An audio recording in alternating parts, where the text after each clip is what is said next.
cuando el agua todavía está fría, es decir, son la excepción a la regla. Por eso el Perú es tan importante. Son la rana que no espera a que el agua se empiece a calentar y que la mate para saltar. Están saltando ahora. Dentro de estas nuevas máscaras de la izquierda, que insisto, mucha gente que no ha leído el libro, muchos idiotas de acá de Perú, que no han, y de todos los países a donde vamos también, no es un tema xenófobo, quiero decir, no me gusta el estilo de esta chica del Río, dicen, estos son unos conspiracionistas, miren lo que inventan, que la ideología de género es parte de la izquierda, que el indigenismo es parte, que el ecologismo, que... Nosotros no inventamos nada, nosotros estamos citando a los autores neomarxistas que a partir, sobre todo, de la década del 60 hasta nuestros días, escriben en estos términos y explican sus teorías de manera más que clara. Y están todos citados en el libro para que ustedes puedan leerlos. No es una interpretación nuestra. Es una constatación y es una investigación sobre lo que estos izquierdistas renovados han pensado para nuestro siglo. Entonces nosotros en este libro nos hemos concentrado en una máscara de la izquierda. Consideramos que la nueva izquierda, que el marxismo cultural tiene muchas máscaras, pero nos hemos concentrado ahora en la ideología de género. El proyecto inicial era abarcar todo esto, multiculturalismo, indigenismo, garantismo penal, derecho humanismo, etcétera, etcétera, pero llegamos a las 300 páginas del primer tema. Dijimos, no, bueno, basta, vamos a tener que sacar en tomos, porque si no nos va a quedar un libro de 1400 páginas y no se lo vamos a vender a nadie. Entonces, en lo que a mí compete, a mi parte por lo menos, el libro tiene dos partes, yo me tuve que encargar de una de las ramas de la ideología de género. La ideología de género tiene, a nuestro juicio, según nuestra tesis, dos grandes ramas. Una es lo que Nicolás ha llamado el homosexualismo ideológico, y otra, que es la que yo abordo y de la cual voy a hablar hoy, es el feminismo radical. Para comprender el feminismo radical tenemos que asumir que no hay un feminismo. Cuando hablamos de el feminismo, eso es un error. No hay un feminismo. El feminismo, de hecho, tiene un origen muy noble. Estamos hablando de un origen de hace 3 siglos, en el marco de las revoluciones liberales, en Francia, en Estados Unidos, en Inglaterra, gente como Wollstonecraft, John Stuart Mill, Olympia de Gauche, entre otros. Está todo allí en el libro. Es un feminismo que se llama de primera ola, pero que en su momento no se llamaron feministas, se llamaron sufragistas, porque lo que pedían era un acceso pleno a la ciudadanía. Es decir, igualdad ante la ley respecto del hombre, lo cual es una causa sumamente noble porque estaba informada por el paradigma, por la filosofía liberal. Igualdad ante la ley, poder votar y que nos voten, poder heredar, poder ir a la universidad, entre otros casos. Pero este feminismo tiene un punto final, un punto de llegada, y hay una segunda ola del feminismo. ¿Cuándo emerge, a mi juicio? ¿Cuál es el origen de esta segunda ola que pervierte a la primera? Yo encuentro ese origen en el año 1884, en un libro de Engels, que fue precisamente el socio intelectual de Marx, con quien escribe libros como El Manifiesto Comunista, como La Ideología Alemana, entre otros. Y Engels, en el año 84, es decir, un año después de la muerte de Marx, escribe un librito corto que se titula El origen del Estado, la familia y la propiedad privada. El título ya les habla a las claras sobre la tesis. ¿Cuál es la tesis? En una palabra, con la emergencia de la propiedad privada, cayó el matriarcado, dice Engels, con una interpretación antropológica cuestionable, y vimos aparecer, dice, el patriarcado. El patriarcado ahí tiene un contenido político, que ahora lo voy a explicar, no solamente antropológico. Y por otro lado, Engels dice, y cito, en la familia el hombre es el burgués y la mujer es el proletariado. En la familia el hombre es el burgués y la mujer es el proletariado. ¿Qué estaba haciendo Engels en esta frase? Develando el sentido político de su texto. porque estaba tendiendo un puente entre lo que era la lucha de clases y la lucha de sexos. No digo lucha de géneros porque en esa época no se hablaba en estos términos. Género, para referirse a la sexualidad, es un término muy nuevo. Pero ¿qué ocurría? En función de lo que expliqué recientemente de esta teoría social de los dos pisos, pensar desde el marxismo clásico que una revolución feminista es viable en tanto que revolución, es una locura. Es una locura porque la revolución feminista acontece en la superestructura social, es decir, en el segundo piso de la casa. Y dado que esto es así, ¿qué tiene que hacer entonces la mujer? Y acá está el sentido político del texto de Engels. Tiene que aliarse con la clase obrera. ¿Por qué razón? Porque la clase obrera es el sujeto histórico que está llamado a acabar con la propiedad privada, que está, a su vez, en el origen de la caída del matriarcado y de la emergencia del patriarcado. Fíjense las piezas del rompecabezas, como si uno sabe leerlas, se acomodan para, a través de un texto corto, de pretensiones antropológicas, encontrar su sentido político.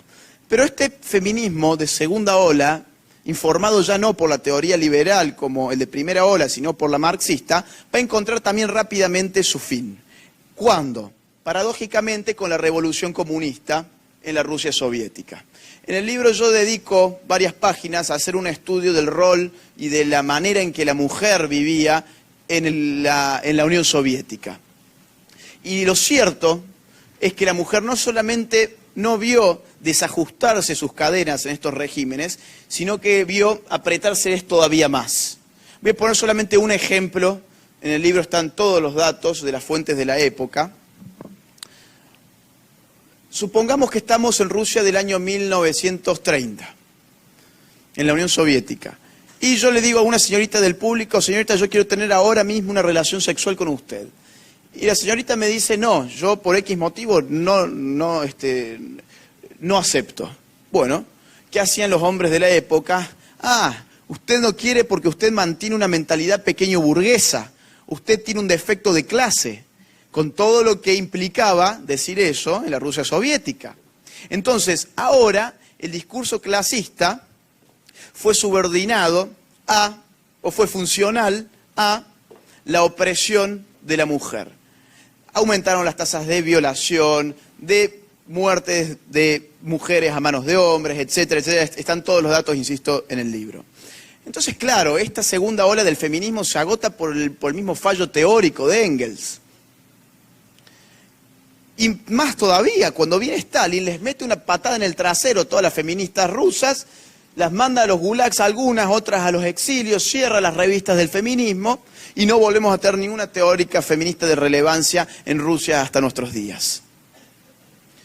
¿Dónde aparece entonces la gran tercera ola del feminismo, que es la que estamos viviendo hoy? En Occidente. ¿De mano de quién? De lo que Lenin llamaba los idiotas útiles de Occidente. Es decir, esos que eran tan funcionales a sus propias ideas. Nosotros encontramos el origen de esta tercera ola en Simone de Beauvoir, la mujer de Sartre, francesa, que escribió un libro muy famoso que lo pueden encontrar en cualquier librería, en cualquier universidad, que se llamó El segundo sexo. No voy a hacer, por razones obvias, ahora un análisis del texto. Ya me han recortado en algún portal basura mi análisis en las conferencias de Simone de Beauvoir, porque dicen, miren solamente lo que habla, cómo va a hablar solamente, y bueno, porque no tengo tiempo, lean el libro si quieren conocer el análisis de fondo. Lo que a los efectos de esta conferencia me interesa remarcar es una frase que inmortaliza ese libro, que pasa a la historia y que incluso la podemos encontrar en los grafitis que las marchas feministas hacen. ¿Cuál es esa frase? No se nace mujer, llega uno a serlo. No se nace mujer, llega uno a serlo. Nosotros encontramos acá un poco la semilla de la ideología de género. ¿En qué sentido? En la idea en que lo sustantivo de la mujer no viene dado por su biología, por su cuerpo natural, sino que viene dado por cómo a la mujer la hacen, cómo la mujer es hecha por la cultura. Y si la mujer entonces tiene un problema de identidad, tiene un problema de opresión, con lo que hay que combatir otra vez es con una cultura, ya no con las Fuerzas Armadas, Ya no con las fuerzas de seguridad, sino contra una cultura. Volvemos a lo mismo. Marxismo cultural, revolución gradual y pasiva. Pero esta tesis de Simone de Beauvoir se va a empezar a exacerbar cada vez más. Por eso yo digo, esto es una semilla. Porque Simone de Beauvoir, para afirmar esto, reconoce, y tengo que ponerlo digamos, tengo que explicarlo ahora, justamente por estos recortes que de luego me hacen, reconoce un fondo natural en la opresión de la mujer. Pero esto se exacerba. Y vamos a tener después, en la década del 70, por ejemplo, autoras como Monique Wittig, también de Francia, que va a decir dos cosas. Por un lado, dos cosas que a mí me interesan, por lo menos, para esta tesis. Por un lado, el Occidente vive un régimen de heterosexualidad obligatoria.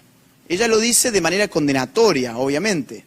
Ocurría, sin embargo, que Wittig era homosexual, era lesbiana, y pudo vivir en el Occidente libre su homosexualidad como quiso, no fue presa. Y al mismo tiempo ella era maoísta. ¿Y qué ocurría con los homosexuales en la China de Mao? Bueno, se los castraba y si reincidían se los asesinaba. Entonces fíjense, no hay un interés real ni por la mujer ni por el homosexual. Hay un interés por la revolución cultural, que es otro tema. Y Monique Wittig va a decir otra cosa importante también, que es la siguiente. En verdad, la mujer no existe. Declara eso Monique Wittig, una feminista de tercera ola de las más importantes que hay. Y ustedes me dirán, ¿cuál es el interés del feminismo de tercera ola, incluso de construir al propio sujeto político que lo caracteriza?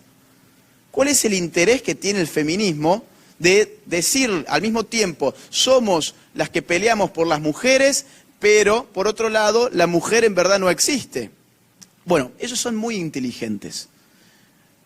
No sé quién vio por aquí el 8 de marzo la movilización del Día Internacional de las Mujeres. ¿Alguien vio algunas noticias? Bueno, no sé tampoco cómo se vivió acá, pero en Argentina la movilización tenía su columna de transexuales. Claro, porque si la mujer no existe, el feminismo amplía sus fronteras políticas y puede incorporar en su seno a nuevos sujetos políticos o politizables que no se definen ya por sus órganos sexuales, sino por lo que autoperciben que son. Y esto va todavía a radicalizarse un poco más en el texto de la nueva vedette, la más importante de nuestros tiempos, de la ideología de género, que es Judith Butler, una californiana cuyo texto más importante es El género en disputa.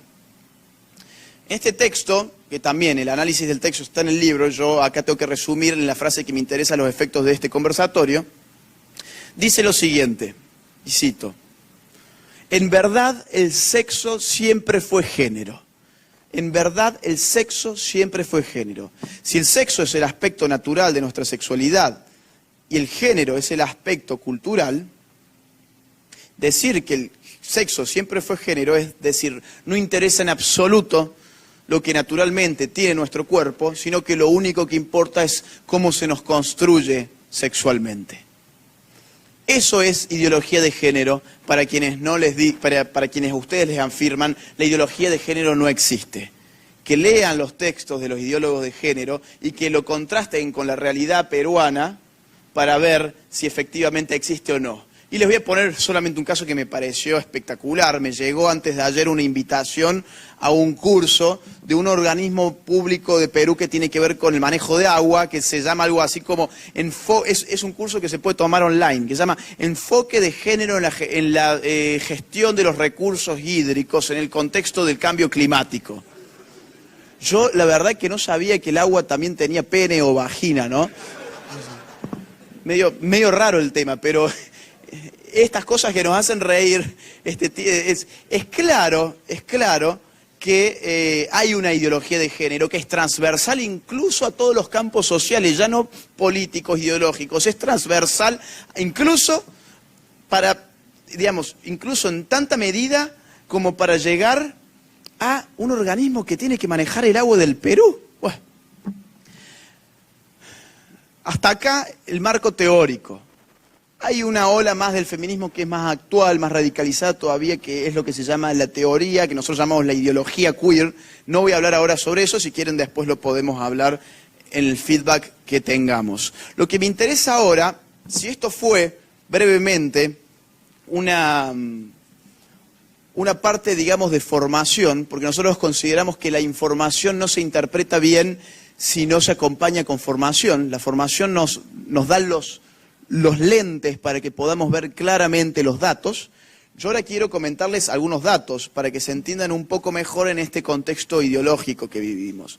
La ideología de género se caracteriza por tener una agenda, insisto, gradual y pasiva, lo cual significa no va a dar un salto más radical sin antes cumplimentar uno menos radical. Aquí en Perú están todavía intentando abrir las puertas, pero esto es un proceso evolutivo, progresivo, que día a día busca un poquito más. Entonces, viviendo nosotros en un mundo global y globalizado, ¿qué mejor manera de reparar hasta dónde puede llegar la ideología de género que viendo lo que está pasando en otros países donde la ideología de género opera desde hace mucho tiempo antes que en el Perú y que no ha tenido ninguna resistencia? Quiero entonces comentarles algunos ejemplos. Que no voy a hablar de uno o dos, les voy a dar muchos ejemplos para que vean que no es simplemente, como dijo un chico de Estudiantes por la Progresía, Estudiantes por la Libertad, en la PUC, estos liber progres que se comen el buzón que les vende la izquierda. Decía, no, pero vos me hablas de uno o dos datos. No, bueno, vamos a hablar de datos en serio, vamos a hablar de muchos datos para que vean cómo esto es una cosa sistemática y que está pasando en el mundo. Ustedes saben, por ejemplo, que en Francia hay pueblos donde ya se ha prohibido la palabra mademoiselle. ¿Qué significa esta palabra? Señorita. ¿Por qué se la prohíbe? Porque dice, no existe su correlativo en masculino, no existe el señorito. Entonces, señorita, como palabra, oculta una suerte de violencia de género que consiste en develar el estado civil de la mujer. Entonces, ¿qué hace el Estado? Viene y le prohíbe a sus ciudadanos hablar en esos términos. En Andalucía voy a hablar un poco sobre la lengua, ¿no? Sobre las neolenguas que nos recuerdan mucho a 1984 de George Orwell. En Andalucía ya hay inspectores estatales que se pasean por los colegios vigilando en qué términos hablan los alumnos y los maestros. Y hay nuevas malas palabras en Andalucía, en el marco académico. ¿Cuáles son esas nuevas malas palabras que el Estado las regula? La palabra alumno, profesor, investigador. ¿No dice, qué tiene de malo? ¿Son palabras tan propias de ese ámbito? Bueno, dicen los burócratas, ustedes tienen que decir el alumnado, el profesorado, el personal investigador. Hay que empezar a quitarle género a la cosa. Y en Suecia, todavía más. Tenemos el Estado sueco que ha creado una nueva palabra, un nuevo artículo. Allí tenemos hon y han. Hon significa él y han significa ella. Y ahora el Estado quiere que sus ciudadanos digan gen. Algo de esto está pasando, por ejemplo, en Chile, donde ya no por el Estado, pero sí todos los caviares están hablando de estos términos, y dicen, por ejemplo, todes, en vez de todos. Es cierto, estuve hace una semana dando charlas en Chile, y hablan así, todes.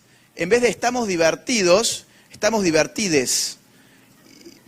Y a esto corresponde también esta neolengua que ya ni siquiera para poner la palabra todos le mete la arroba. Ahora le meten una X. Claro, ¿por qué? Porque la mujer no existe. Entonces lo que existe es una multiplicidad de géneros que se cuentan por centenas. Otra vez, vemos al Estado, y acá es donde a mí me interesa que los liberales despierten. Que despierten y se den cuenta de una buena vez que no hay ideología de género sin estatismo, porque la ideología de género es tan contraria al sentido común, es tan absurda, que solo puede ser implementada con arreglo a la fuerza estatal. Entonces, por favor, dejen de hacer el ridículo en las conferencias y dejen de ser funcionales a la izquierda, como eran los chicos estos de Estudiantes por la Libertad, y pónganse a estudiar. Pónganse a estudiar incluso a sus propios a sus propios grandes pensadores como Mises, que ya alertaba esto en el año 22 en el socialismo. Miren, en Suecia, vamos a seguir con ese país que es bastante pintoresco, ¿no? En Suecia tenemos el Partido Liberal, justamente, que está pidiendo la legalización de la necrofilia, es decir, el sexo con los muertos, y la legalización del incesto, es decir, el sexo con los familiares próximos. Tenemos al mismo tiempo el partido de izquierda, que está pidiendo una ley para obligar a los hombres a orinar de sentados, porque, bueno, alegan una cosa media extraña, que el hombre cuando va a hacer sus necesidades está allí parado con su pistola, y bueno, es como una imagen violenta, ¿no? Obviamente que esto no se puede efectivizar, no vamos a tener a un burócrata parado al lado de nuestro inodoro mirando a ver cómo hacemos pis. Simplemente lo hacen para exacerbar otra vez, ¿qué? El conflicto social. Tenemos que legislar incluso la manera, o sea, la violencia y la disparidad entre hombres y mujeres incluso se manifiesta en la forma en que hacen sus necesidades. Ese es el objetivo de la ley, es un objetivo discursivo, no de políticas públicas. Fíjense esto de construir el conflicto. En el País Vasco, el Estado está prohibiendo el fútbol como deporte en el colegio, como deporte, es decir, no dentro del aula, obviamente, sino como deporte. ¿Por qué? Porque dicen así, y lo cito, territorial recreativo. Y uno escucha semejante pomposidad intelectual y dice, wow, territorializa con criterios de género el espacio recreativo. Bueno, algo grosso debe haber ahí atrás, ¿no? Algo interesante. Pero, gente, nunca hubo ningún problema con el fútbol para que jueguen las mujeres. De hecho, yo por lo menos he jugado fútbol mixto más de una vez. No hay ningún problema, es muy divertido. El hombre simplemente tiene que mesurarse, no ir a clavar. Y el fútbol de chicas, el fútbol para las chicas, por lo menos en Córdoba, es un éxito comercial. Las chicas quieren jugar al fútbol y tienen ligas para jugar al fútbol. Y está todo bien, y está todo espectacular. No hay ningún problema social con eso. Pero otra vez, la construcción del conflicto es funcional a quienes viven del conflicto. Quienes viven del conflicto es la nueva izquierda que ha perdido a la clase que presuntamente iba a hacer la revolución. Fíjense, Canadá es otro caso interesante porque muchas veces lo vemos como el país de la libertad. Bueno, allí arriba de Estados Unidos, incluso muchos lo ponen como modelo más liberal que Estados Unidos, justamente. Y en Canadá tenemos un caso que es fabuloso, que es el de Anita Sarkeesian, que siempre me lo corrigen. ¿Alguien sabe cómo se pronuncia bien? Sarkeesian. Anita Sarkeesian.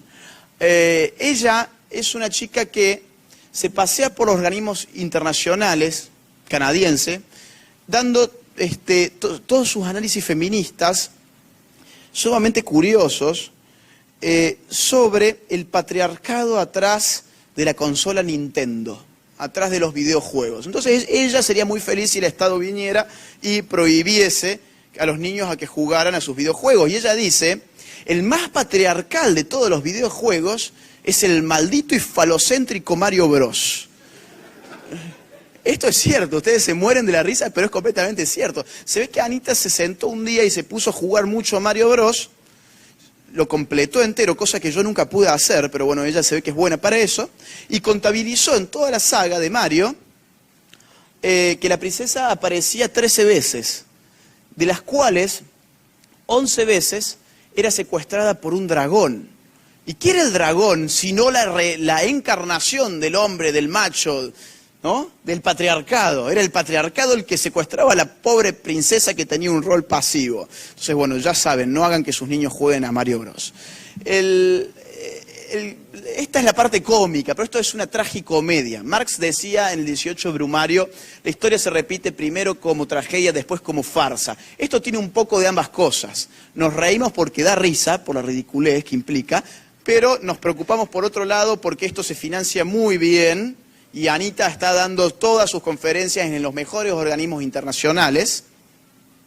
Y todavía nos preocupamos más, y esta es la parte más trágica, porque en el año 2012 en Canadá un señor llamado Alan Elliott se entró en una discusión acalorada a través de Twitter, a raíz de las teorías de Anita Sarkeesian, con un grupo de feministas que la respaldaban a esta última. ¿Cuál fue el fin de la historia? El Estado canadiense, la justicia canadiense, encarceló a Alan Elliott durante 6 meses por disentir con el feminismo. Claro, allí tenemos a un presidente que le dice a su ciudadanía que deben ser feministas, que tienen que criar a sus hijos en el feminismo. Y los resultados son estos. Un tipo que se pone en contra de esta agenda, pierde su trabajo, le arruinan la vida, se pasa 6 meses dentro de una jaula. ¿Por qué? Por discutir por Twitter con las teorías de Anita Sarkeesian.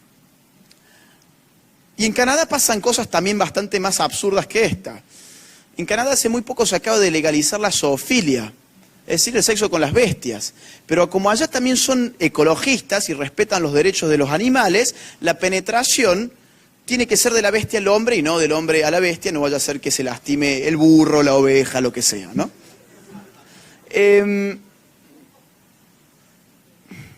Algunos ejemplos más.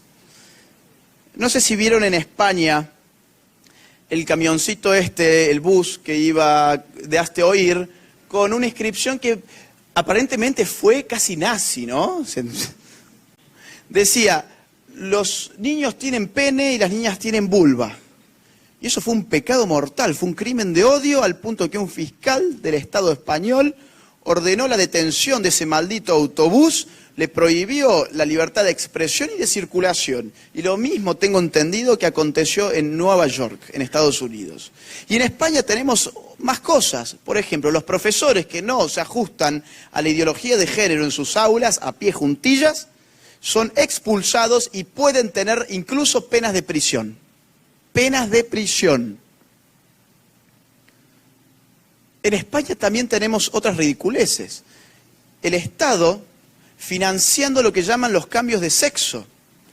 Es decir, los contribuyentes del Estado español, con sus impuestos, están financiando las fantasías ajenas. Un hombre que fantasea con ser mujer y que lamentablemente no lo va a hacer en su vida, porque para hacerlo no solamente se tiene que rebanar el miembro, sino que tiene que modificar su estructura ósea, genética, cromosómica, etcétera.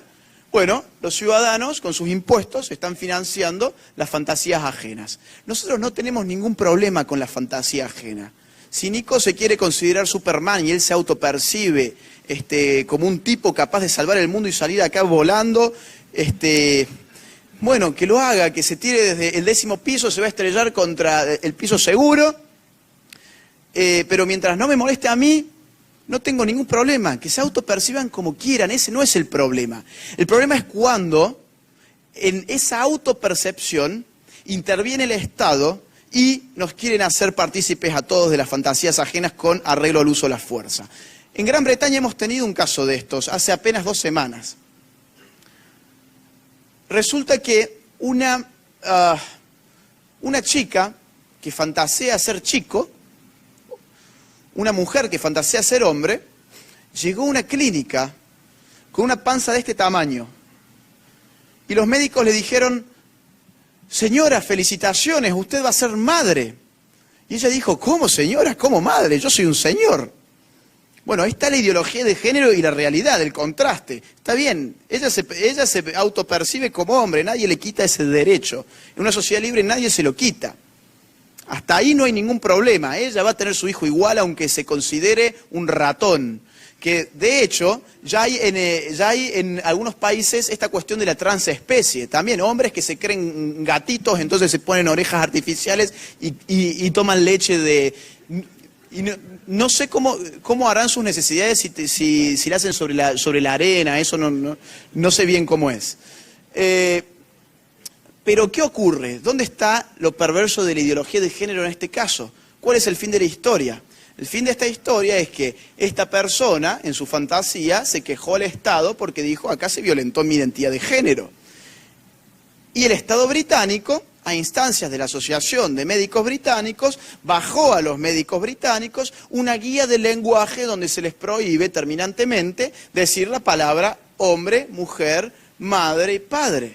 Es Es decir, un médico que ingresa a la facultad de medicina y que lo que primero que le enseñan es a distinguir lo que es propio del cuerpo de la mujer y lo que es propio del cuerpo del hombre, ahora el Estado le dice, usted no puede decir más la palabra hombre y mujer.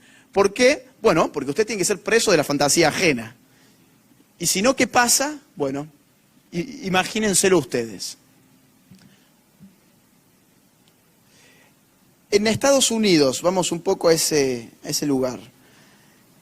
En Estados Unidos hay dos casos que me parecen interesantes. Hay muchos más, pero voy a hablar dos. Uno se da en Colorado y otro se da en Oregon. Resulta que en cada uno de estos estados una pastelería diferente se niega a confeccionar un pastel para una boda homosexual. Seguramente se habrán dado cuenta porque le habrán pedido que en vez del muñequito de torta de la chica con el chico habrá sido dos chicos de la mano, qué sé yo. El tema es que por las razones que fueren, sea por fe, sea por una cuestión moral, sea por creencias, por lo que sea, los dueños de las pastelerías en Colorado y en Oregon dijeron, nosotros no queremos tomar este trabajo. ¿Tenían el derecho a hacerlo? Por supuesto, en una sociedad libre tienen el derecho a trabajar para quien uno quiera. Pero ¿qué ocurre? Bueno, se ofenden estos dos sujetos y recurren al Estado y la justicia, ¿cómo falla? En Colorado, en este sentido, obliga al pastelero a confeccionar en trabajo de servidumbre el pastel para la boda que él no quería trabajar. Y en Oregon le fue peor, tuvo que pagar una multa de $130.000. Entonces, fíjense, ¿tenemos algún problema con los homosexuales a nivel individual? ¿Tenemos algún problema con lo que cada uno haga de su intimidad sexual? En absoluto. Lo que tenemos problema es que estos lobbies lleguen al Estado y condicionen nuestras libertades. Y la están condicionando, y los liberales, insisto con esto, porque hemos visto que hay mucho liberalismo aquí en Perú que está hegemonizado por los discursos de izquierda, no están viendo esta cuestión, entonces se pliegan a las reivindicaciones de la ideología de género. Voy a contar, no sé cómo vengo con el tiempo porque después me retan. ¿10? Bueno. Voy a contar un último caso que tiene que ver con Argentina, para que vean que esto no solamente es Europa, Estados Unidos.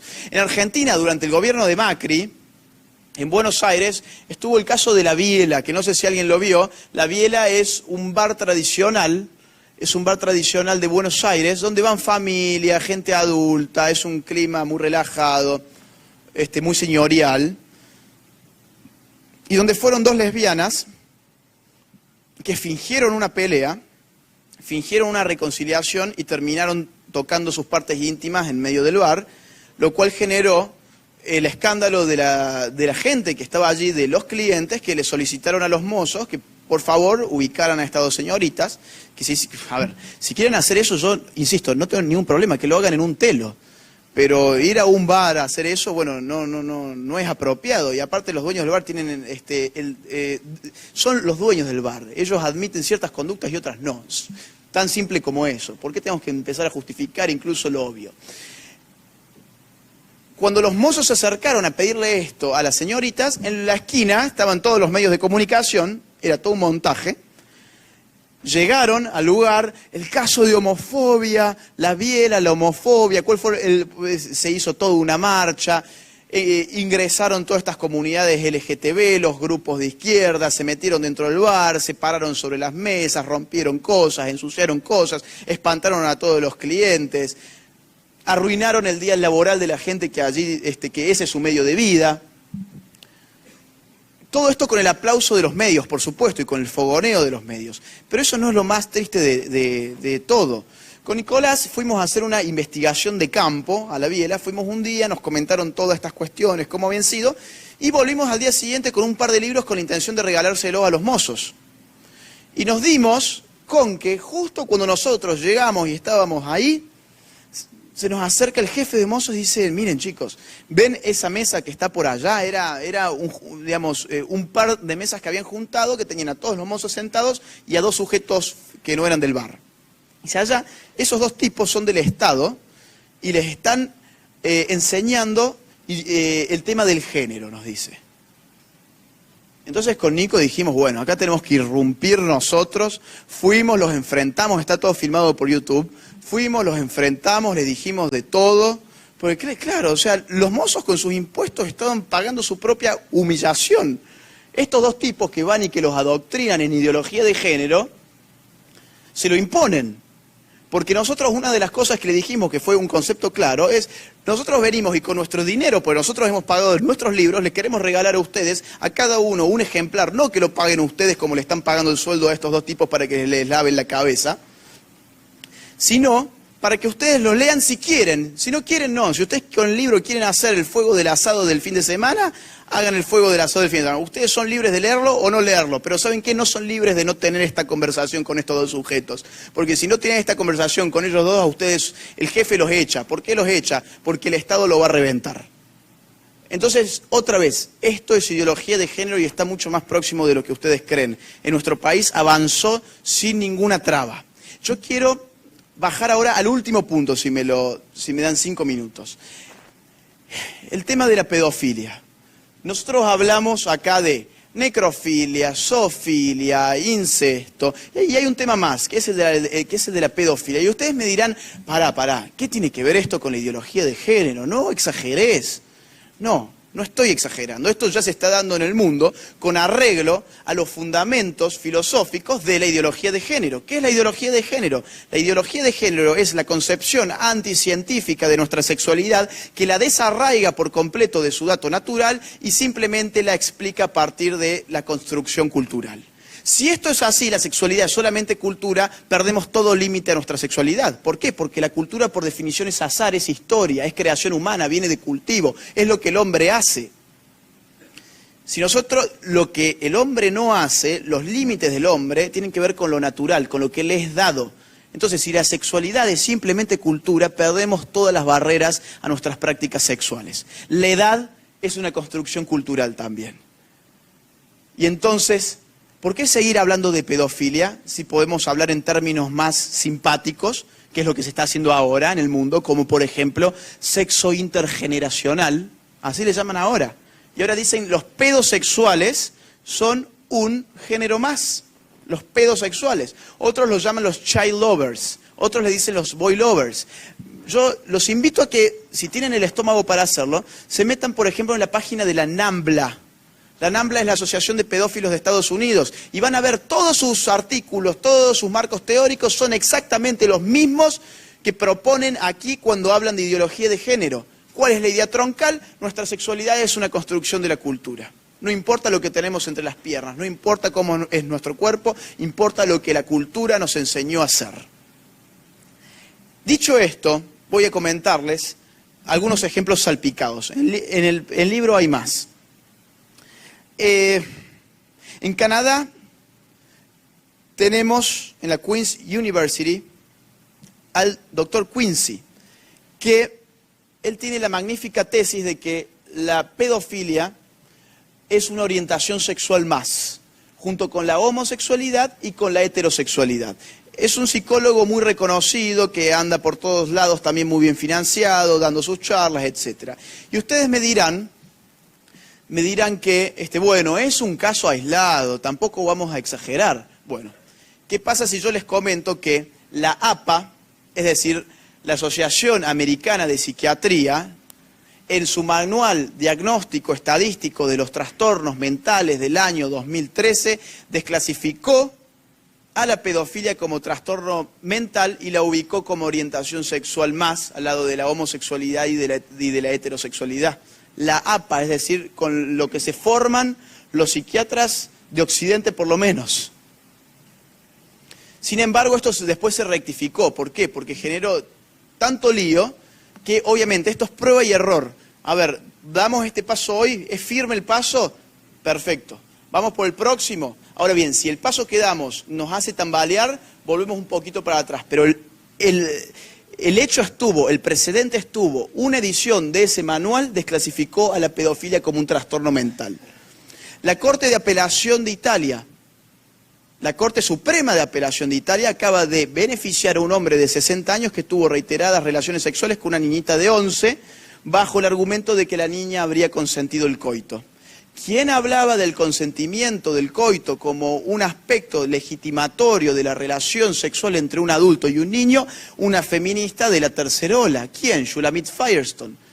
Una teórica muy importante que se enseña en las universidades, también de Canadá, que en la década del 70 escribió un libro llamado La dialéctica del sexo, que ustedes lo pueden leer, donde ella dice que después de la revolución del feminismo, de la ideología de género llamaríamos hoy nosotros, las relaciones sexuales van a estar tan liberadas que la relación sexual entre adultos y niños va a ser tan normal, tan legal y tan legítima como las relaciones heterosexuales u homosexuales, con dos condicionamientos. Número uno, que las proporciones de los órganos sexuales de los niños tengan un tamaño apropiado para que no se lastimen en su contacto con el adulto. Y número dos, que el niño consienta el coito. Y acá está el argumento que se está utilizando hoy, el consentimiento del niño para tener relaciones sexuales con el adulto. Lo cual es un absurdo, porque pensar que hay una simetría de poder de decisión entre un niño y un adulto es un absurdo per se. En Holanda, en el 2006, acaba de nacer un partido político cuyo único y expreso fin es legalizar la pedofilia. Es el partido político de los pedófilos. Y allí tenemos también grupos de sexólogos que dicen que el Estado tendría que ser el productor de la pornografía infantil, eso sí, poniendo un sellito abajo del video porno que le asegure al telespectador que el niñito estuvo allí haciendo todo lo que uno puede ver de manera alegre y voluntaria y que estuvo muy feliz de hacerlo, ¿no? El Partido Verde de Alemania apoyó la pedofilia. Grupos de feministas en Holanda lanzaron solicitadas en favor de la pedofilia, de los grupos pedófilos, y los ejemplos se extienden. En Argentina tuvimos un caso, el caso del doctor Jorge Corsi, un psicólogo muy famoso al cual se le pagó para que asesoraran las leyes de género. Uno de los ideólogos de género más importantes de Argentina lo fue hasta que se le encontraron videos donde se lo veía él con amigos teniendo relaciones sexuales con niñitos. Y él fue preso y desde la cárcel dio una nota a los medios donde dijo: hoy ustedes me están condenando a mí por una conducta sexual que en 10 años va a ser tan normal y tan aceptada como la homosexualidad o como la heterosexualidad. Eso lo dice Corsi. Entonces estamos frente a un peligro que no podemos ver hasta dónde puede llegar. Podemos darnos una idea mirando el resto del mundo, donde la ideología de género está mucho más avanzada. Nosotros en este libro hemos intentado descubrir qué es la ideología de género y cuáles son sus vínculos y cuál es su sustancia política, más que nada porque es un trabajo de ciencia política. Nosotros estamos muy contentos realmente con todo lo que hemos vivido aquí en Perú estos días. Nos damos cuenta que la reacción ha nacido acá en Perú. Ustedes están haciendo historia.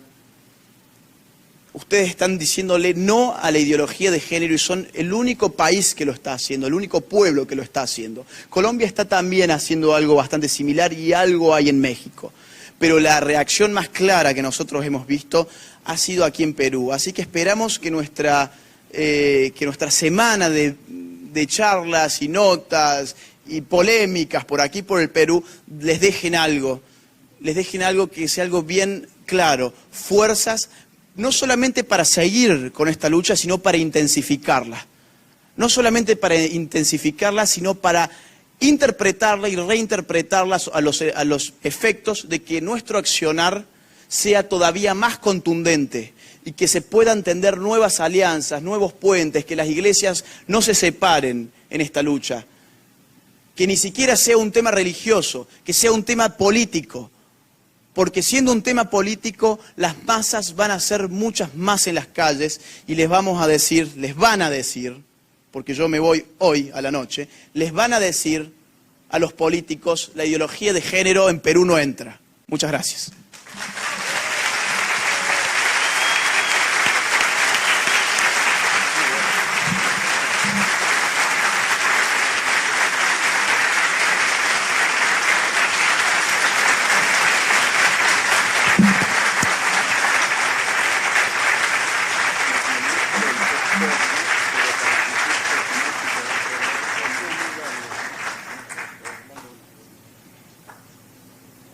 Digo por el chiste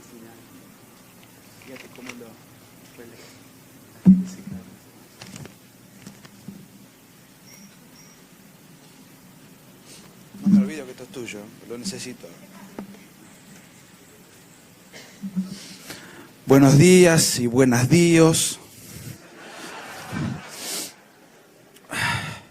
Ustedes se ríen.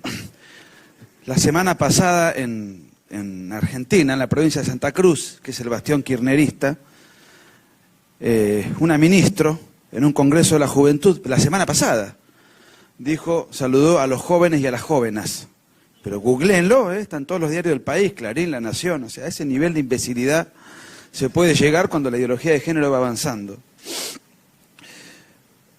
Bueno, antes que nada, Juliana, gracias. Juliana Casia es la responsable y la culpable de todo este lío que se armó esta semana. Ella y todo el staff de FAM, que con tanto afecto y tanta profesionalidad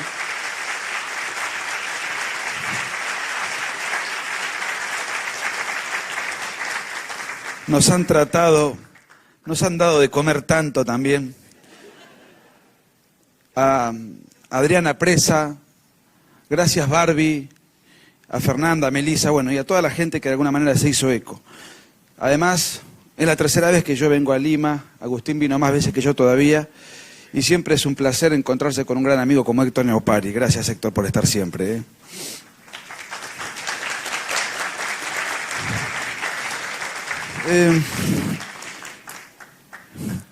Miren, yo soy abogado, pero nunca ejercí. Siempre digo, yo soy abogado, pero yo nunca ejercí, soy un hombre de bien.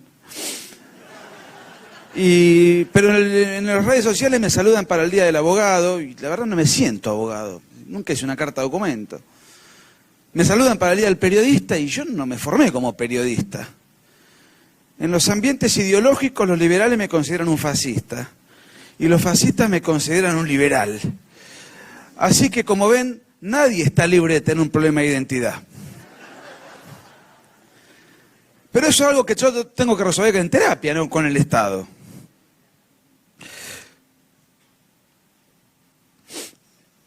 Quería comenzar con lo siguiente.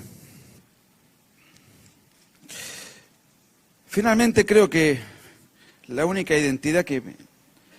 Me parece que a Agustín le pasa lo mismo. Si, ¿cuál es tu profesión? Sería coleccionar enemigos. Porque los libros nuestros no son libros de autoayuda y siempre generan una polémica violenta, muchas reacciones y mucha resistencia en muchos ambientes. Y la verdad que todos los amigos que perdimos en Argentina los compensamos con los que ganamos en Perú.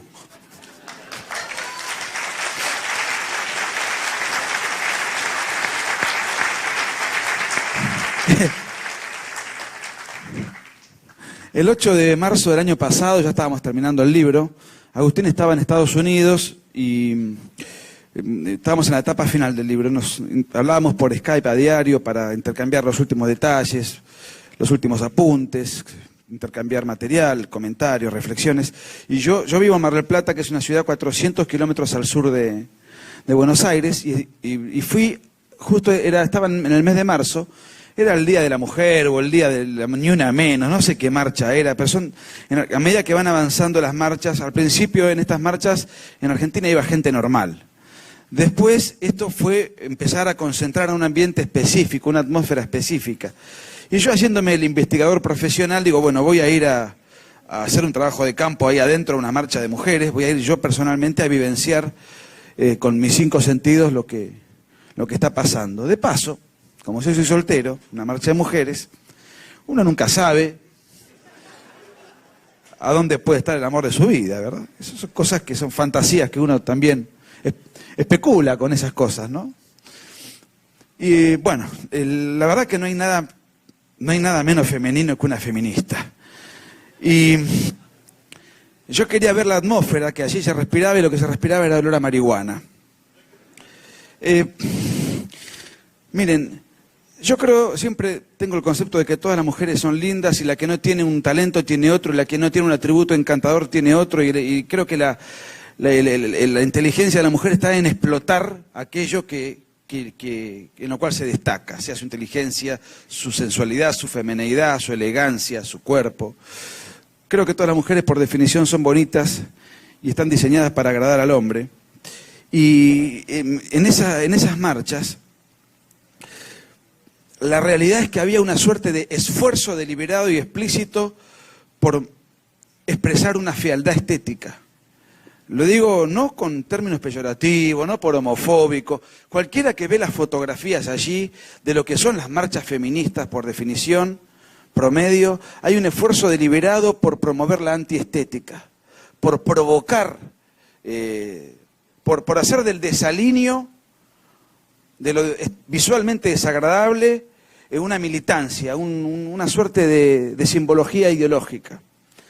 La realidad, las cosas que vi allí me dejaron impactado. Yo quise hacer una suerte de peregrinación sociológica y me sentía en una peregrinación zoológica. En un momento determinado, ya después de los 40 la vista ya no funciona como antes, ya tengo 42 a partir de hoy, y entonces veo, sí, una manifestación, ahí veo como una columna de mujeres que se van aproximando, me acerco y era la columna de los travestis. Pero era lo más parecido que encontré a algo con forma femenina. Las marchas además tienen un engaño deliberado, ¿no? Porque, ¿cuál era la situación? ¿Cuál es la consigna de la convocatoria? Bueno, la mujer es maltratada por el macho, por el patriarcado, por este mundo falocéntrico, por todo lo que explicó Agustín. Y claro, tenemos que ir para solidarizarnos con la mujer que es golpeada, y que tiene una desventaja física respecto del hombre, que por naturaleza tiene una supremacía física. Ahí sí apelan al orden natural. No somos todos iguales, el hombre es más fuerte, naturalmente. Entonces había que hacer una marcha, y hacen marchas para solidarizarse con el más débil del conflicto. Con una particularidad, a lo largo y ancho de toda la marcha, todos los carteles, los cánticos, las consignas, las proclamas, consistían en legalizar el crimen del aborto, o sea que consistían en matar al más débil de todos, que ni siquiera se puede defender, ni siquiera puede llorar en su defensa. Es paradójico, ¿no? Entonces algunos bien intencionados iban, pero la proclama no estaba muy vinculada con la defensa de la mujer, estaba finalmente vinculada con la promoción o la reivindicación del crimen de los niños por nacer. No sé si las marchas aquí son así, estimo que no, porque en la fase en la cual se está presentando esto, es una fase todavía más retrasada de lo que avanzó en la Argentina, pero es una cuestión de tiempo. Estos son pasos sucesivos, como explicó ya Agustín.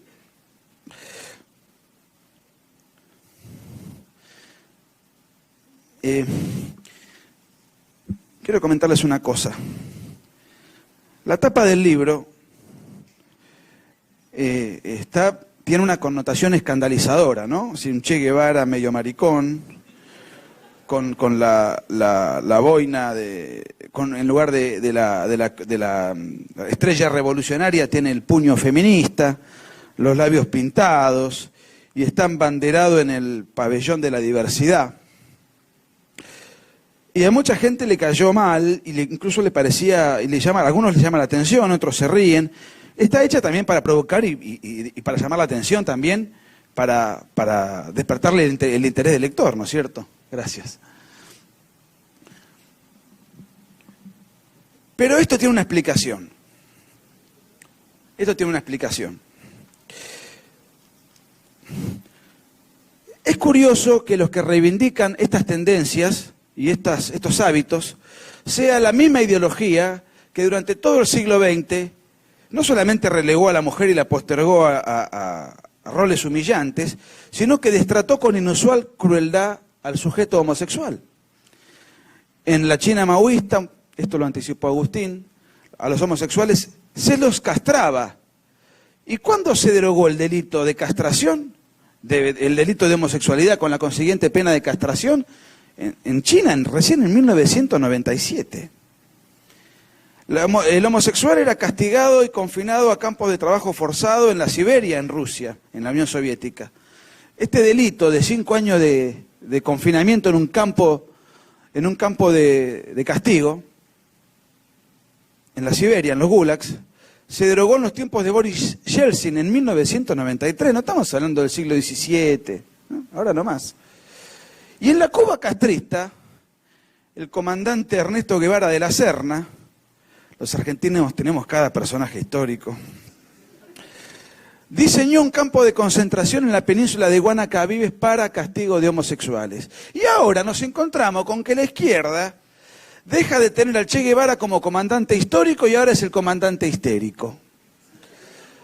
Y los que van a las marchas de la diversidad van en una mano con la banderita de multicolor y con la remerita del Che, sin advertir la flagrante contradicción en la cual están incurriendo y además la ignorancia de no saber a qué líder están glorificando y enalteciendo. Algunos dicen, bueno, hay una confusión ideológica, para mí son idiotas útiles, pero como quiera que fuere, el espíritu de la tapa fue poner de manifiesto esa contradicción de la izquierda contemporánea, el engaño y cómo utiliza la izquierda a sus militantes como tontos útiles, con emblemas, símbolos y con toda una serie de consignas que les han sido siempre ajenas y hostiles. Acá hay un punto de inflexión en toda la línea histórica que trazó Agustín con esa precisión académica que él tiene. Miren, la verdad que para mí es un honor tantos años de amistad con Agustín. Yo lo considero, lo digo siempre, por lo menos en Argentina, es el pensador liberal el más talentoso. Es por lejos el más talentoso. Por eso también es resistido en Argentina, en gran parte por envidia. Y el otro día, cuando tuvimos el debate en la Universidad Católica Pontificia, alguien me preguntó, ¿te preparaste para el debate? ¿Y para qué si voy con Agustín? Es como jugar con Messi. Créanmelo. En el año 1992, para mí se produce un punto de inflexión en toda la línea histórica que Agustín trazó. ¿Por qué en 1992 es un año clave en todo esto? Obviamente no es que en el año 92 nace la ideología de género y nacen todas estas corrientes, no. Pero digamos, todo esto ya venía naciendo y se venía desarrollando subterráneamente, académicamente, de manera inorgánica, pero hay un punto de inflexión donde la izquierda se reconvierte y es el año 1992. ¿Pero por qué 1992? ¿Qué pasa en 1992? Miren, en el año 1992 la Unión Soviética deja de existir. La Unión Soviética a fin del 91 oficialmente se desarma, pero políticamente la estructura imperial del comunismo soviético deja de existir en 1992. Advirtiendo esto, 6 meses antes, Fidel Castro le ordenó a un agitador trotskista de Brasil, que después fue presidente de Brasil, Ignacio Lula da Silva, crear el Foro de San Pablo con fondos provenientes del narcoterrorismo de las FARC, en 1992, fin del 91 concretamente.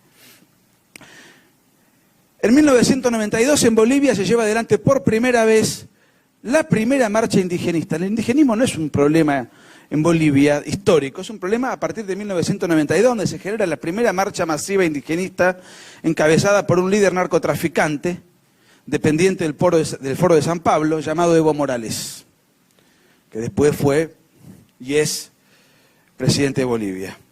En el año 1992, en Venezuela, un coronel charlatán encabeza un intento de golpe de Estado donde matan a 20 personas, intentan matar al presidente Carlos Andrés Pérez. No prosperó el golpe, pero eso le dio fama, celebridad, una cárcel bastante acomodada para tener prolongar su fama mundial, y años después se convirtió en el presidente dictador de Venezuela, ¿no? Hugo Chávez Frías. En 1992 se llevó adelante en Río de Janeiro el primer Congreso Internacional de Ecología Popular. En Río de Janeiro. Ya empezamos con el ambientalismo, el ecologismo, etc. Y la primera marcha de América Latina del orgullo gay se llevó adelante en Buenos Aires en 1992. ¿Qué es una conspiración? ¿Hay un cerebro mundial que te le dirige los conflictos, que los fabrica, que los inventa? No. Nosotros no creemos en ese tipo no tenemos esos análisis conspiracionistas y que hay una sinarquía que maneja los hilos, no. La izquierda necesitaba reinventarse a sí misma, se quedó sin el sponsor soviético, se quedó sin discurso, se quedó sin los obreros, ya no podía exhibir mal a hoy el martillo, se cayó sin que nadie tire una bala, se cayó presa de su propio fracaso, después de haber matado 100 millones de personas. ¿A quién vamos a convencer ahora?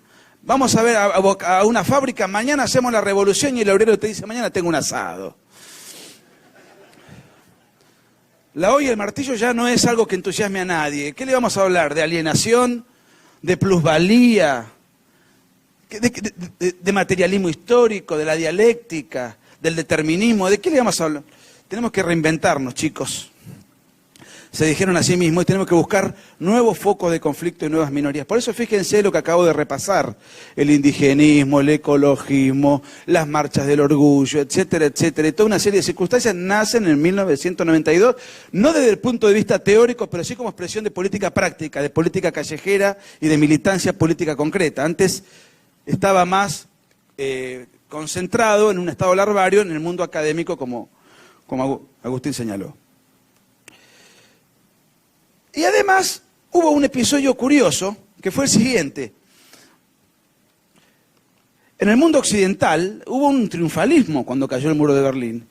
Un triunfalismo tan extremo y distendido que salió un libro muy influyente en 1992, escrito por Francis Fukuyama, que fue el fin de la historia y el último hombre. Entonces ya no había que seguir peleando, ya está, ese es el fin de la historia, se terminó el conflicto.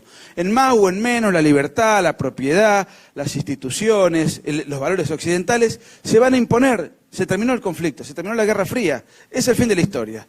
Eso distendió y aflojó los ánimos de combate y de estar atento y alerta ante un enemigo que no tardó en reconvertirse y volver a la palestra con renovadas energías, con renovada simbología y con un discurso ayornado a los tiempos que corren, y con nuevos clientes.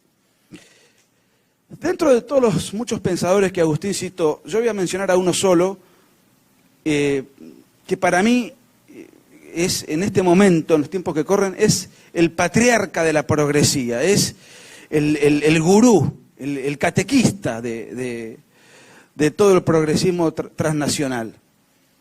Y es Michel Foucault. Agustín llegó hasta el Mayo francés, enfatizó en Herbert Marcuse, que fue el pornógrafo de moda en los tiempos del Mayo francés. Influyó muchísimo, pero ya estaba sonando mucho el nombre de Michel Foucault, que todavía era joven, y entonces no había llegado a su fama, a su punto máximo de fama, pero ya era un personaje escuchado y muy tenido en cuenta. Foucault reúne todos los requisitos y todas las condiciones para ser el ídolo de los progresistas. Miren, Foucault es un personaje que tiene, si ustedes estudian Derecho, van a leer a Foucault. En alguna materia lo van a tener que leer. Vigilar y castigar en criminología, la microfísica del poder. Si estudian sociología, van a leer a Foucault. Historia, van a leer a Foucault. Filosofía, van a leer a Foucault. No hay materia, en los campos sociales no hay unidad académica a la cual Foucault no esté enseñado y presentado como una eminencia. Tenía todos los elementos para ser el ídolo del progresismo internacional. Miren, intentó suicidarse 5 veces, era adicto al LSD, era sadomasoquista, afiliado al Partido Comunista, era faloadicto, inclusive eran famosas las violentas sesiones de sadomasoquismo homosexual en los cuales él participaba en la ciudad de San Francisco, donde él contrataba taxi boys arropados en cuero para que le peguen y lo sometan en baños públicos. Y allá él tiene todo el derecho a vivir como quiera. Uno en la vida puede hacer lo que quiera y está bien. Lo que no puede es evitar las consecuencias de hacer uno lo que quiere. Por eso Michel Foucault, desafortunadamente, murió joven de SIDA en 1983. Su discípulo Guy Hockegen, más conocido en Francia, fundamentalmente en Europa, pero no tan conocido en estas latitudes, autor de un libro que se llama El deseo homosexual, murió de SIDA 5 años después. El discípulo de Hockegen, que es Paco Vidarte, que escribió un libro muy influyente en los ambientes LGBT, que se llama La ética marica, murió de SIDA en el año 2008.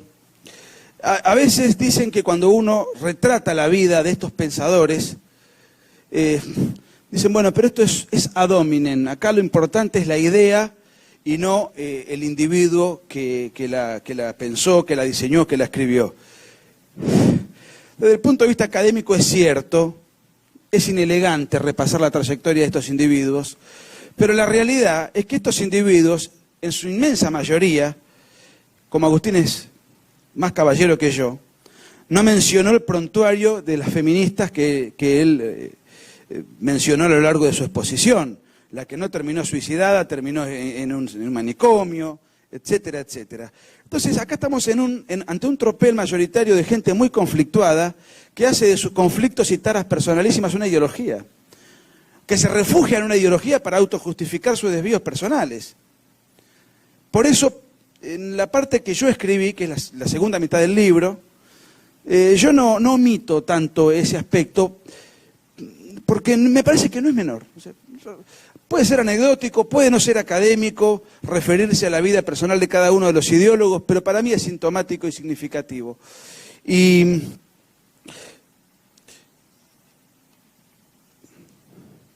eran referentes mayormente atormentados o torturados o conflictuados. Y la gente que suelen reclutar pertenece en más o en menos a ese tipo de microclimas, de gente que busca autojustificarse a través de supersticiones ideológicas. Hay un sujeto también interesante, brasileño, Paulo Freire, que es muy importante en esta trama porque él fue uno de los que sugerían y aconsejaban hacer la revolución mediante la manipulación del lenguaje. Paulo Freire escribió un libro que sé que todos los que estudian pedagogía o docencia lo han tenido que leer, seguramente, por lo menos en Argentina es materia obligada, que es de la pedagogía del oprimido, y llegó a ser ministro de Educación de Perú en un tiempo. Por supuesto, afilió al Partido Comunista. De Brasil. Y aparece en esta guerra cultural que estamos asistiendo la permanente, constante y sonante manipulación del habla, del lenguaje, de los usos idiomáticos, la manipulación de la información. Algo ya lo anticipó Agustín, se le otorga al travesti la chance, por ejemplo en Argentina, de llevar adelante un cambio de sexo. En Argentina y en muchos otros países. Y si yo me autopercibo como mujer, yo le puedo exigir al Estado que me otorgue el DNI como mujer, que se me reconozca como mujer todos los derechos como mujer, a pesar de que yo no sea mujer. Eso es una ingeniería social, es un artificio legal.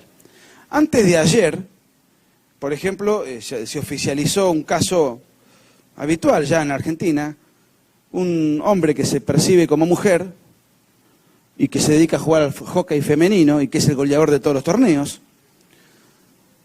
En un momento determinado, por presiones de los equipos rivales, fue suspendido de la federación. Por supuesto que los miembros de la federación fueron sometidos a procesos judiciales. La justicia falló en favor del señor disfrazado y ahora la federación acepta que una persona que se autoperciba como mujer pueda competir en el hockey femenino. La realidad es que dicen que esa persona, el argumento jurídico es que esa persona hizo un cambio de sexo. O sea, se arrancó los genitales. Pero no existe el cambio de sexo. No se puede cambiar el sexo. Uno puede disfrazarse, amputarse, tener un disfraz más sofisticado, más audaz, más perfeccionado, más engañoso, mejor o peor logrado. No existe el cambio de sexo. No se puede cambiar el sexo. Y nadie puede decir esto por televisión. Y un periodista no lo puede señalar. ¿Cómo cambiar? Esto no es un cambio de sexo. No se puede cambiar el sexo. Se puede cambiar la apariencia. Bueno, eso no tiene nada que ver con cambiar el sexo. Nació varón y va a morir varón con o sin tijeretazo. Y esto que es una obviedad,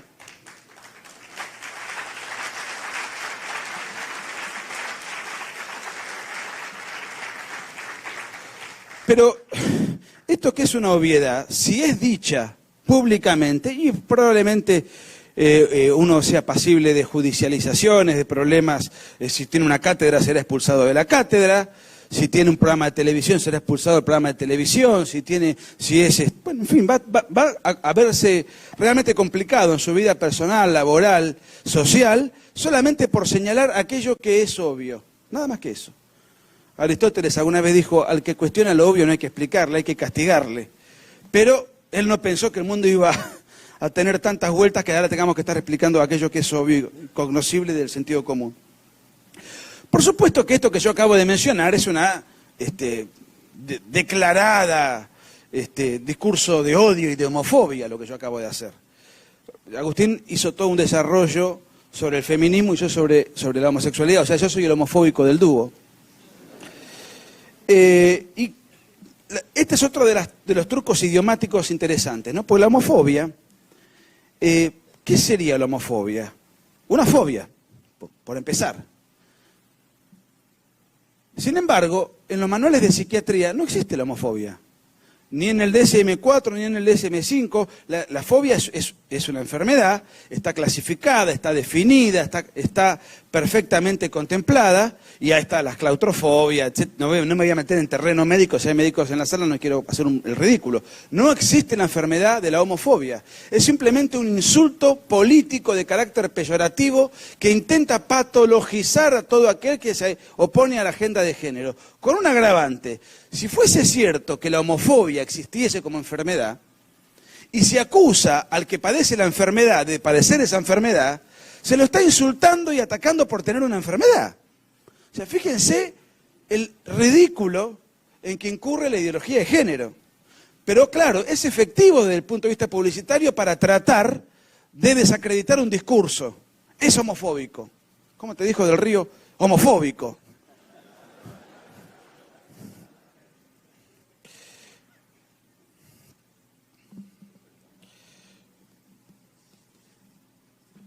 Por supuesto, esto da lugar al matrimonio de homosexuales. El otro día una periodista de acá, de Perú, nos preguntaba si nosotros estábamos a favor o en contra del matrimonio homosexual.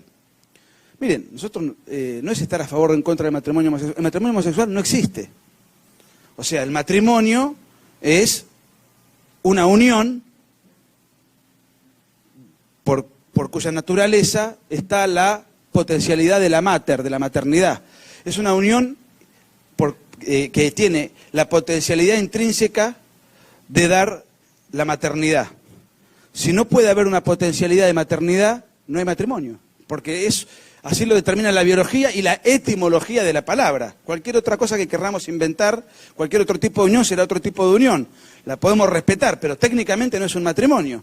Entonces, llamarle a lo que no es, algo que se pretende ser que sea, nosotros no nos oponemos al unicornio verde, porque consideramos que no existe el unicornio verde. No lo contemplamos como concepto. Sí denunciamos que se nos pretenda hacer pasar la existencia del unicornio verde vía Estado. Llámenle X, que dos personas en la intimidad hagan lo que quieran. 2, 3, 4, 8 en la misma cama, 18 en la misma cama. Pero que eso no es un matrimonio. Llámenle X. Lo curioso del caso, y fíjense, porque acá hay un tema interesante, una palabrita que inmediatamente se coloca en todo esto, que es la palabra discriminación. Discriminar en realidad es distinguir, es diferenciar, es discernir, es entender. El ser humano tiene la capacidad de diferenciar, de distinguir, de discriminar. Ustedes han tenido la enorme generosidad de levantarse un sábado a la mañana para escucharnos. Eligieron esto y discriminaron otra alternativa. Desayunar en familia, seguir durmiendo, qué sé yo, hacer deporte. Hicieron un acto de discriminación. Por supuesto que hay discriminaciones que son justas y hay discriminaciones que son injustas. Pero eso es porque la inteligencia humana es falible y no siempre escoge bien. Pero discriminar como concepto no tiene ninguna carga negativa. Porque te acusan de ser discriminador. Como si eso fuese algo per se un defecto. Y en el tema del matrimonio homosexual, o el mal llamado matrimonio homosexual, miren, en lógica aristotélica, la no discriminación es el trato igualitario entre iguales. Una unión que no tiene las potencialidades del matrimonio no puede ser un matrimonio. Y no es que el Estado lo está discriminando. Está discriminando, o no es que el Estado está siendo injusto. ¿Les parece injusto a ustedes que el Estado le niegue el carnet de conducir a un ciego? Les pregunto, ¿les parece injusto? Pero, ¿qué quiere decir? Que hay que tirarlo al ciego, pero hay que ayudarlo. Es alguien al cual hay que contener, hay que auxiliar, hay que tratar de dar todas las posibilidades para que pueda compensar aquello que no tiene. Pero no otorgarle, no sería un ciego fóbico el burócrata que se niegue a darle al ciego carnet de conducir. Por eso les digo, acá hay un lobby terrible, propagandístico, hegemónico, que nos está impidiendo poco a poco la capacidad de pensar y discernir algo que no es tan difícil de desarmar o de pensar. Tiene que ver con un poquito de sentido común e ir a la naturaleza de las cosas. Se habla de estos militantes, los que nos quieren imponer esta agenda, porque es una agenda que nos quieren imponer. No es un grupo de autoayuda que se autoengañan entre sí. Yo soy Lola, yo me disfrazo de monja, vos te disfrazás de no sé quién y cada uno se auto... Yo no tengo nada contra los carnavales. No tengo nada contra los carnavales, que hagan lo que quieran. El problema es que quieren imponernos a nosotros el autoengaño y si nos lo quieren imponer y si vos no querés aceptar esa fantasía, vas a ser sancionado por la justicia. Es una ideología totalitaria, autoritaria, prepotente. No se agota en las fantasías de una minoría o de un sector específico. No es un club de yoga donde el que quiere entra, el que no quiere no entra. Esto tiene una pretensión política totalizadora. Y encima a este tipo de vínculos, los que promueven estos vínculos le llaman, somos militantes de la diversidad. Cuando no hay nada menos diverso que una unión entre dos equivalentes. Es redundante, es imitativo, no es diverso. Lo diverso es aquello que se complementa. Diverso es el matrimonio propiamente dicho. Lo otro es otro tipo de unión redundante, imitativa, equivalente, no tiene nada de diverso. A todo lo que no es le dicen lo que es. Es permanente el manoseo lingüístico. Hay un tema de los cuales a nosotros no nos han preguntado en toda la semana, a pesar de la inmensa cantidad de notas que hemos hecho. No nos han preguntado, y porque con Agustín decimos, pero qué raro, porque en el libro está desarrollado. Claro, es que todavía no está en la agenda, que es el aborto, dentro del cual las trampas lingüísticas están a la orden del día. Una mujer tiene el derecho a decidir de su cuerpo, tiene derecho a decidir sobre su cuerpo. Sí, sobre su cuerpo, no sobre el cuerpo de un tercero, que además es su hijo. Tiene derecho a ponerse piercing, tatuajes, pintarse el pelo, que haga lo que quiera. Ponerse voluptuosa, que haga lo que quiera. Pero no, ahí está disponiendo de su cuerpo. En el aborto no se dispone de su cuerpo, sino del cuerpo de un tercero. Llama la atención que muchos que se dicen liberales y respetuosos del derecho, de la libertad individual y de los derechos individuales, legitimen el derecho a reventar a un tercero, que encima es el hijo de uno. Interrupción del embarazo, otro de los fetiches de las militantes filicidas.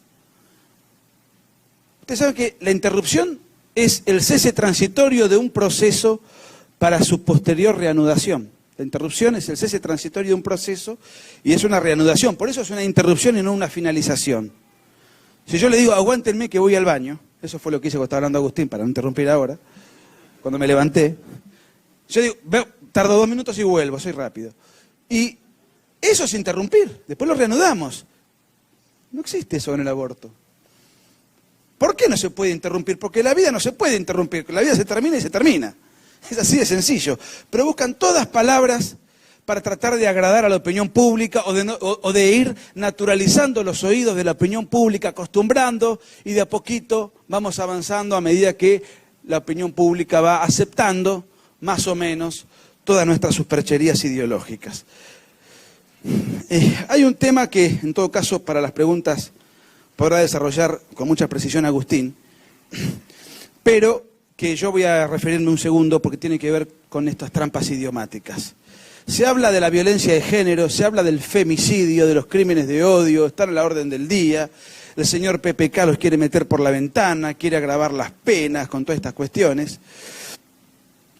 Y resulta que la violencia de género es la violencia motivada de una persona, no importa la víctima, sino la motivación que llevó a una persona a ejercer violencia sobre un tercero. Por ejemplo, la violencia de género sería, si yo le pego a una mujer, porque, por ejemplo, me engañó, lo cual está pésimo que yo le pegue, en todo caso, resuelvo ese problema de otra manera, obviamente, es un ilícito, es un crimen.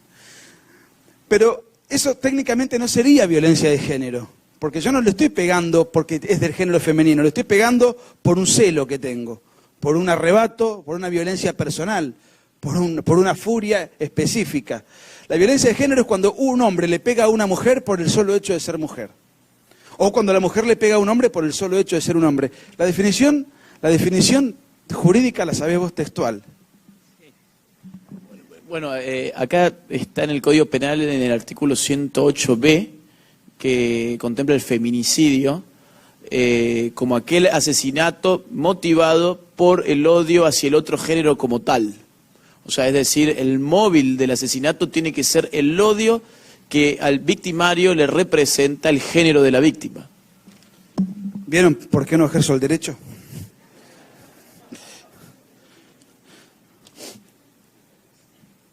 Y de la misma manera, nosotros no creemos que exista el femicidio, no creemos que exista la violencia de género, no creemos que eso exista. Lo que existe es varones que si le pegan a una mujer merecen todo el reproche penal y la sanción penal, pero no es que le están pegando por un odio al género opuesto. Esto lo intentan asimilar como al racismo, digamos, como que a uno le pega a alguien o ataca a alguien por una universalidad que ese alguien está integrando. Y con esto quiero tocar un tema que sí me compete, muy, para ir terminando esta parte y después 5 minutos más si Juliana me deja. ¿Sí? ¿Vamos bien? Hay una organización que muchos peruanos deben conocer porque tengo entendido que es muy activa, muy conocida, que Promsex, ¿no? Que es financiada por una organización abortista y que hace mucho lobby con el tema de la agenda de género, etcétera, etcétera, que en su página oficial denunció, victimizó y con mucho bullicio propagandístico de que entre el año 2013 y el año 2016 en Perú hubo 38 crímenes, homicidios de homofobia. Insisto en que la homofobia como concepto es un concepto político, no científico.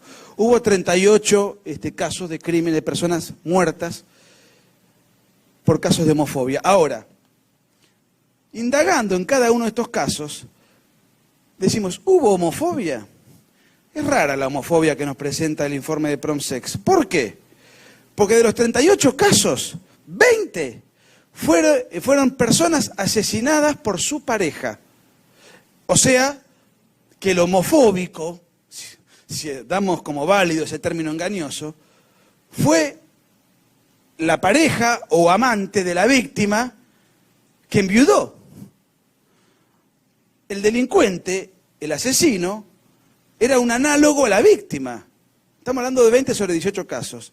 Los otros 18 casos fueron robos azarosos, tiroteos en robos violentos, en asaltos callejeros o en propiedades, en donde en el robo que se le pretendía hacer a la víctima, lo matan. Pero no lo matan por homofobia.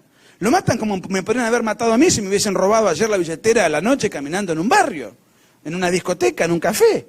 Es decir, sin embargo, juntan, meten todo en una bolsa y dicen, esto es homofobia. De esos 38 casos, ¿en cuántos hubo un crimen de odio por matar a alguien por el mero hecho de que ese alguien es homosexual? En los primeros 20 bastante difícil, porque era la pareja homosexual que mató a su amante, qué sé yo, llámenle como quieran. Y en los otros casos fueron crímenes azarosos. En el Perú, según el INEI, mueren por año 2.500 personas, en total, en todo el país, por crímenes, por delitos. De esos 2.500 personas, ¿cuántos podrán ser heterosexuales? Pues la inmensa mayoría, porque la inmensa mayoría es heterosexual. Según el Ministerio de Salud de Estados Unidos, la población heterosexual, por ejemplo, en Estados Unidos, o mejor dicho, la población homosexual en Estados Unidos es el 1,6%, o sea que el 98,4%, y en el resto de los países es más o menos más o menos los guarismos son los equivalentes, proporcionados. O sea que siguiendo esta lógica, de estos 2.500 crímenes, casi el 98% son heterosexuales en Perú. Si yo tuviese la misma lógica de Promsex, tendría que decir que en Perú impera la heterofobia. El otro día un chico, que no recuerdo el nombre, me llamó por teléfono, me pidió estos datos, les di las fuentes, porque quería hacer una burla con esto. Quería saber cuánta gente come chocolate, porque de la gente que se murió, X porcentaje come chocolate, y entonces acá estamos padeciendo los crímenes de chocolatofobia, Porque si es en función de... Es una alteración estadística notable, es una trampa. Y les puedo asegurar lo siguiente, existen dos clases de individuos que portan estas ideas. Unos son unos malditos, que son los verdaderos ideólogos que deliberadamente engañan a la gente. Y luego hay muchos tontos útiles que por pereza mental no indagan en este engaño y repiten acríticamente todas estas supercherías. Termino con lo siguiente. ¿Por qué la izquierda quiere promover esto? ¿Por qué le interesa a la izquierda? ¿Por qué está la izquierda detrás de esto? Obviamente no solo la izquierda, porque esto es transversal y en Argentina o en Perú no hay gobiernos de izquierda. Pero sí hay gobiernos influidos ideológicamente por la izquierda, y sin que ellos lo adviertan, porque es el ejemplo de la rana que puso Agustín. ¿Por qué la izquierda quiere promover esto? Miren, decía Mises que uno está resentido cuando odia tanto que no le importa soportar daño grave con tal de que los demás sufran también. Para hacer una revolución armada, como quisieron hacer los criminales de Sendero Luminoso y del MRTA acá, o los montoneros en Argentina, o tantas otras organizaciones criminales de la región, en una revolución armada, el enemigo de la revolución armada son las Fuerzas Armadas de la nación, de cada estado agredido. Entonces lo que había que hacer era reventar armamentísticamente a ese enemigo, porque era una revolución armada, era una guerra caliente, era a bala y fuego. En una revolución cultural silenciosa, una revolución de terciopelo, el enemigo de la revolución cultural es la tradición cultural de un país. Para hacer una revolución cultural tengo que reventar la tradición cultural de ese país. Y el enemigo, ¿y quiénes son las instituciones custodias de esa tradición cultural? Por sobre todas las cosas, en una civilización occidental y cristiana, las instituciones custodias de esa tradición son las iglesias de inspiración cristiana. Católicas, evangélicas, protestantes, etcétera. La Iglesia Católica es la más importante por su historia, etcétera, etcétera, y la inmensa mayoría de las marchas feministas terminan incendiando la catedral de cada ciudad donde esa marcha se lleva adelante. Pero obviamente, no con esto quiero quitar importancia a la militancia evangélica, al contrario, yo soy católico, pero reconozco que los evangélicos son mucho más activos que los católicos.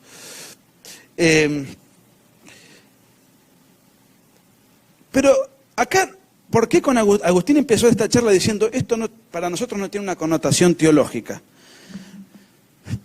Por varias razones. Primero, porque no somos teólogos, eso lo dejamos para sacerdotes, pastores, gente que no es nuestro tema.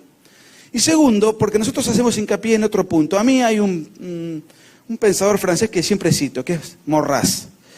Se le atribuye a él una frase que no es de él, pero sintetiza su manera de pensar o su enfoque. Él decía: soy ateo pero católico. ¿Qué quiere decir esto? No es mi caso, no es una confesión, quiero decir el concepto que tenía Maurras. Él decía, la población occidental y cristiana es cristiana, aunque una persona es cristiana aunque no crea en Dios. Porque esa persona tiene usos, hábitos, costumbres, modos de ser, escalas de valores, valora al padre y a su madre, sabe que no hay que robar, sabe que no hay que mentir, sabe que no hay que matar, sabe que no hay que codiciar bienes ajenos. Es decir, se es cristiano aunque no se crea en Dios, porque nosotros tenemos una civilización occidental y cristiana. A la izquierda no le importa el problema teológico porque no creen en Dios, les importa el problema cultural. Y en una civilización occidental y cristiana somos occidentales y cristianos aunque odiemos a la iglesia y aunque no creamos en Dios. Nuestro modo de ser es cristiano. Una persona nacida en Medio Oriente, aunque no crea en Alá, tiene toda su matriz psicológica y toda su escala de valores conforme la idiosincrasia de donde nació, aunque no crea, aunque sea ateo. Esto seculariza un poco el debate. Por eso nosotros hacemos hincapié en lo cultural y no en lo teológico, porque no es nuestro campo y porque creemos que la guerra es abierta. Y la civilización cristiana lo es independientemente de que se crea en Dios o no quienes la habitan. Y las entidades custodias de esa tradición y de esos valores son las iglesias cristianas, católicas y no católicas, de inspiración cristiana. El otro órgano, por antonomasia y definición, custodio de la tradición, es la familia.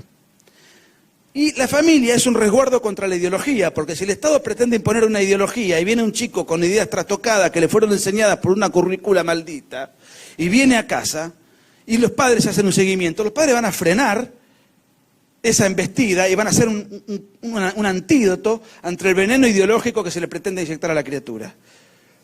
Entonces la familia es un freno a la revolución y es un guardián de la tradición. Tanto es así que nosotros pretendemos inclusive que nuestros hijos sean del mismo cuadro de fútbol que nosotros. Hasta eso, hasta ese mambo pretendemos que hereden. ¿De qué cuadro son tus hijas? De Alianza. No sé si eso es bueno o malo.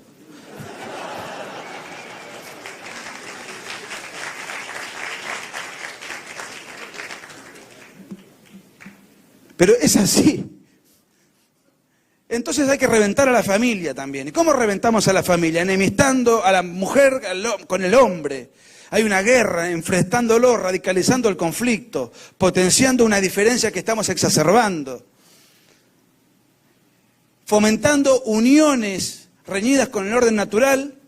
Con todo derecho se puede tener una unión reñida con el orden natural, pero se le quiere dar un rango, una jerarquía legal, moral, institucional, como el matrimonio de verdad. Es una manera de envilecer al matrimonio de verdad. Fomentar relaciones incestuosas es una manera de corromper los vínculos entre padres e hijos. Fomentar el aborto directamente es una guerra abierta de la madre hacia el hijo. Reventar permanentemente y por todos los lados posibles a la familia, que es la custodia de la tradición, de los valores que son de nuestra civilización. Por eso todo va direccionado a atacar la cristiandad y la familia. Esto es un discurso fascista, pero no, pues no soy fascista, y esta es la etiqueta fácil que te colocan.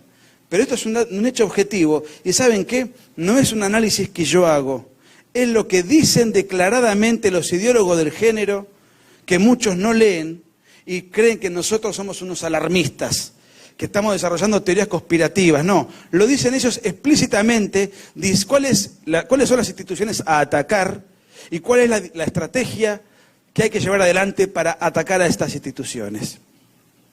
Y me voy a despedir con dos frases que me anoté que me gustan mucho. Una de Chesterton, ese gran literato inglés que decía: llegará el día en que haya que blandir la espada para poder decir que el pasto es verde. Esto lo escribió hace 100 años, qué sé yo. Y vuelvo a Morras, que me gusta mucho, porque creo que dice cosas que permanecen en el tiempo, ¿no? En un libro que él escribió por la primera mitad del siglo XX, que se llama El orden y el desorden, él tiene una frase que dice: un error y una mentira que no nos hemos tomado el trabajo de desenmascarar han ido adquiriendo poco a poco la autoridad de lo verdadero. Un error y una mentira que no nos hemos tomado el trabajo de desenmascarar han ido adquiriendo poco a poco la autoridad de lo verdadero. Como en Argentina no nos hemos tomado el trabajo de desenmascarar esos errores y esas mentiras en su momento, hoy adquirieron la autoridad de lo verdadero. Y quien cuestiona lo verdadero padece sanciones penales, judiciales, sociales, etc. Y por eso termino como terminó Agustín, felicitando a toda la reacción vigorosa que se está llevando adelante en tiempo y forma, porque están cuestionando, desenmascarando un error y una mentira en el tiempo indicado, en tiempo y forma. Se están tomando el trabajo de desenmascarar muchos errores y muchas mentiras, y realmente llevan las de ganar, porque ustedes tienen la razón. El problema que nosotros tuvimos es que no atacamos el problema a tiempo, no atacamos teníamos la razón, pero no tuvimos la acción, ni la información, ni la formación, ni la voluntad de pelear contra esta embestida. Y además es una embestida que no es ahora que nos tiene presos, va a seguir avanzando cada vez con pretensiones más audaces.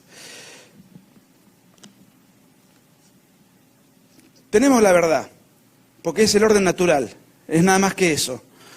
Por eso, aunque se crea en Dios o no, Goldsmith decía: no sé si Dios existe, pero tenemos que obrar como si existiera. Gracias por todo.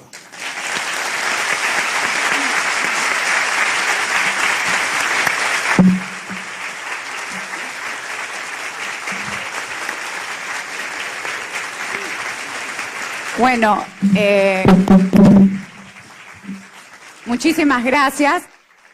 Les quiero explicar algo. Nosotros, a pedido del público que nos escribió, tuvimos que implementar esta conferencia y fue el único espacio que encontramos y lo tenemos solo hasta las 11. Por lo tanto, no va a haber espacio para preguntas. Nos hubiera encantado, no es censura, ni mucho menos. De verdad, si no, vamos a tener un problema y hemos hecho nuestro mayor esfuerzo para poder satisfacer a todos. Por lo que sí, ellos van a estar ahorita, en 20 minutos, en esta dirección que es acá nomás, calle Estados Unidos, 540, a las 11 para tomarse fotos, vender los libros, hacer las firmas. Que no se levante el público. No se vayan porque nos vamos a tomar un selfie. Pero antes, queremos Quédense. primero darle, obviamente nosotros peruanos, ¿qué le vamos a regalar a nuestros invitados? Por favor, chicas. Muchísimas gracias, Nicolás y Agustín, de verdad, por todo su esfuerzo. Acá un poco de...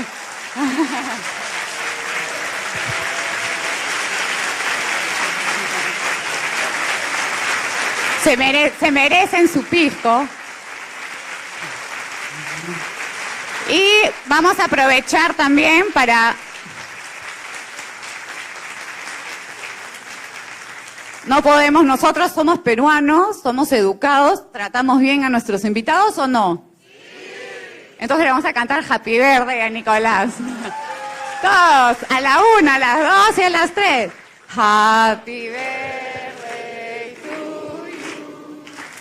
Happy birthday.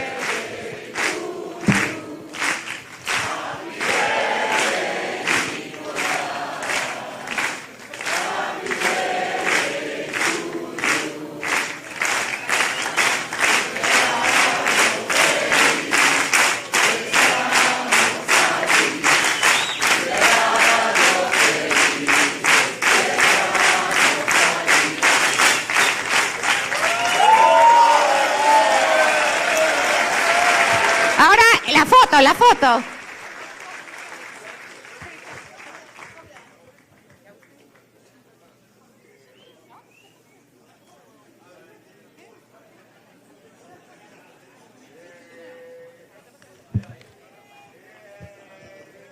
Otra.